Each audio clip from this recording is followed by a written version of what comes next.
బీభత్సం. విశ్వాసానికి మారుపేరు ఏపీ. ఇదే ఎన్డీఏ బ్రాండ్. ప్రజాప్రభుత్వంలో రోజు పెట్టుబడుల పండగ. 2024లో వేసిన ఒక్క ఓటుతో మీ రాత మారిందా లేదా? రెన్యూ ప్రాజెక్ట్ శంకుస్థాపన ముఖ్యమంత్రి చంద్రబాబు. 2019-24 మధ్య విద్యుత్ రంగం కుప్పకూలిపోయింది. పీపీఎల్ రద్దు చేశారు. అధిక ధరలకు విద్యుత్ కొనడం, అవినీతి, అనాలోచిత నిర్ణయాలతో ప్రజాధనాన్ని దుర్వినియోగం చేశారు. విద్యుత్ సంస్థలపై 1.12 లక్షల కోట్ల భారం మోపారు. 9 సార్లు ఛార్జీలు పెంచారు.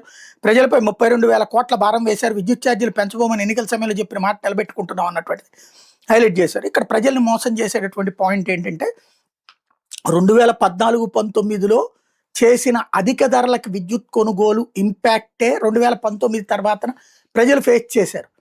దాన్ని సెట్ చేసేటప్పటికి ఖచ్చితంగా సమస్య పడింది. ఇప్పుడు జగన్ గనక అట్లా దుర్వినియోగం చేస్తుంటే ఈయన ఇప్పుడు అర్జెంటుగా ఏమన్నా కరెంట్ జేబులోంచి డబ్బులు తీసుకొచ్చేసి ఇచ్చేదా కరెంట్ అనేటటువంటిది పక్కా ప్లాన్డ్గా చేయబట్టినే ఇవాళ జగన్ సంస్కరణ సెటరేట్ చేయబట్టి ఇవాళ అందుబాటులో కరెంట్ తేగలుగుతున్నారు. ఇప్పుడు అదనంగా వసూలు చేసిన డబ్బులు రిటర్న్ ఇవ్వమని ట్రిబ్యునల్ చెప్పబట్టి డబ్బులు మనకి బిల్లులు తగ్గినాయి. అదే సందర్భంలో ఆ బిల్లులు పెంచబోమంటున్నారు. కానీ 1.5 పాటు వసూలు చేశారు గత 6 నెలల నుంచి. అది కూడా ట్రిబ్యునల్ ఆదేశాల మేరకునే తగ్గించారు.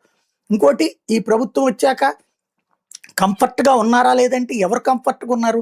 పేదవాడు కంఫర్ట్గా ఉన్నాడా? ఆరోగ్యశ్రీ లేదని, లేకపోతే పేదవాడు కంఫర్ట్గా ఉన్నాడా?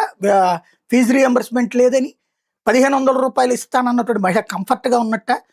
అంటే ఒక మాట పదే ఒక హిప్నటిజం చేసినట్టు మాట్లాడతారన్నమాట.